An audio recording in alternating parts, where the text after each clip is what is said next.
Blog Talk Hello? Radio. Hold Good on. afternoon, good evening. Welcome to Blog Talk Radio, the National Network in Action channel. This is Recovery Radio, Fresno. And I want to thank you for joining us. My name is Mary Neal. I had a little trouble with NSA or whoever the cyber stalkers are getting online because they don't like for people to come off drugs. They don't like for people to come off alcohol because drugs and alcohol keep the prisons full. Anything at all that keeps the prisons full, the prison profiteers love it. And they don't like for people to talk about recovery options. In fact, they would like nothing more than for you to believe that the recovery is impossible. But we're here to tell you tonight that recovery is entirely possible. There are plenty of people who have managed to recover from alcohol and drug addiction. And we're blessed to have such people here tonight on Blog Talk Radio to speak to you about recovery from drug and alcohol addiction.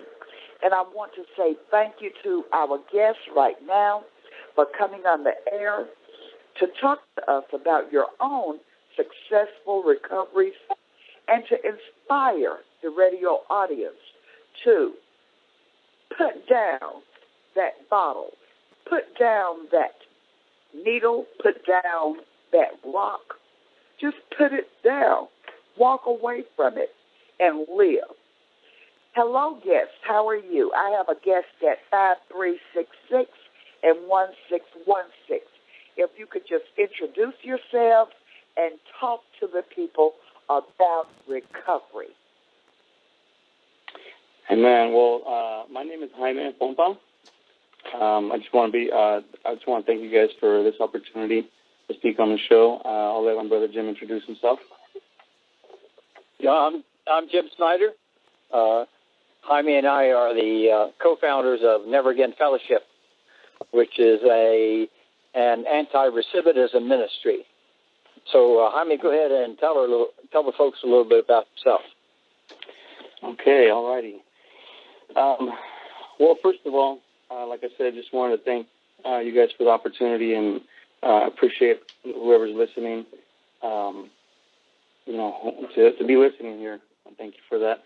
I want to start off by saying that I'm no special than anybody else out there.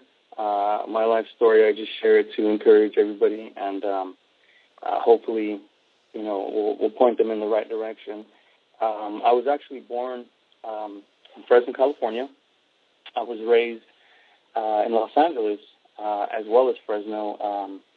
My parents were separated when I was about 4 years old, and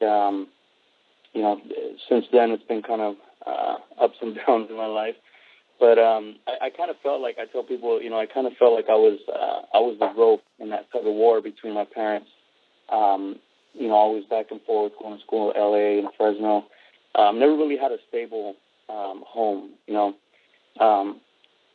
There's just one quote from the song that I loved when I heard it by L.A. Symphony. It says, "Nobody on the planet can do your job. No better combination than you and Mom." It says, "When it's right, it's right. When it's wrong. A house ain't a home when Daddy's gone." And, when I listen to that song, it just encourages me like, man, we've been through some tough things, growing up. But, I was a typical teenager, kid growing up, in L.A. and Fresno. And as my teenage years, same as a lot of people out there, got involved with the wrong crowd, got into a little bit of the drug scene. My choice of drug was marijuana. And, whatever comes along with all that stuff, I don't want to take too much time in glorifying that past side of it. But like I said, introduced to that, I was not the typical kid that really was into school or anything. I remember cutting class a lot, not really paying attention to anything, just in my own little world. I remember developing a theft habit just to support my drug addiction. I remember, there was times where, I would steal like music CDs and stuff from the stores and all that, and selling them to my neighbors just to come up with money to, for whatever, my drug addiction and other stuff. I was raised, due to my parents being separated. My mom struggled a lot, and sometimes we lacked income, and so I tried to kind of, I guess, I don't know, in my own way, thinking I was doing my part by helping out, coming up with money. Obviously, doing it the wrong way, but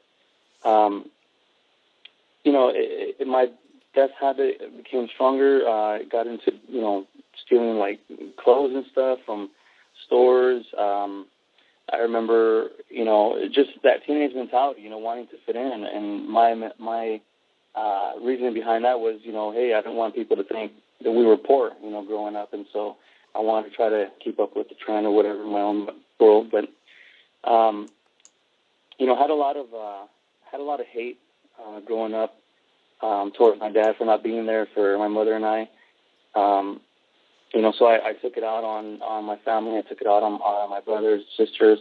I remember one time I was on the computer with my brother, and we had a discussion, and it ended up being a fight afterwards. And I remember ended up hitting him pretty hard in his face. And at the time, my heart was just really hard, and it didn't really affect me, but I remember him saying, really upset. He said, "You know what? I'm out of here. I'm leaving. I'm never coming back." And I was still just, my heart was hard. I was in my own world, and my mom came home that night, and she found out. I told her what happened, and she told me, I'll never forget these words. She said, if he doesn't come back, if your brother doesn't come back, she said, she goes, I want you to get out of the house too. I want you out of here. And, for a mom telling that to her son, that like cut my heart right in half. I was like, as hard as I was, my heart, that did it right there. And, so, later on that evening, I was just contemplating all kinds of stuff. And, I remember telling, myself, you know what, I'm out of here. I'm going back to Fresno. And I did just that. I called up one of my friends. To this day, he kind of blames himself for my getting in trouble. But anyway, I came to Fresno and, still doing my own thing. I remember just in my own world, still doing the marijuana thing and not caring about anybody around me. My dad was still not around at that time. Was just hanging out with the wrong crowd. And that pretty much led me to getting in trouble with the law, and that caused me to actually it led to my incarceration. I was sentenced to about 6 years in prison, and I remember in my mind I was still in my own world, and I remember when I had got there, my mind was just all over the place. I didn't really care. I didn't know what to feel. You're just, it's a different world in there. So anyway, I was still doing my own thing. And one day, what caused me to, one of the situations there, it caused me to kind of think about where my life was headed and what the things that I had done in my life. I remember I had an artistic talent, since I was young. I used to love drawing and all that. And anyway, one day I sat down and I would do these drawings, for people there, and I would, in exchange for food like soups or, cans of chili bean or whatever. And I did this one drawing for this one gentleman there. I later found out that he actually had it tattooed on his back. And when I saw that, it's almost like if God was speaking to me and he said, because of what you did and how you're using your talent, he told me, that guy is probably going to get shot out here on the streets one day because of that. And, I'm sure, he probably would have done it anyway, but It's just the fact that my hand was in it, and it just, just a reflection in my mind, like, man, this ain't right, and like I said.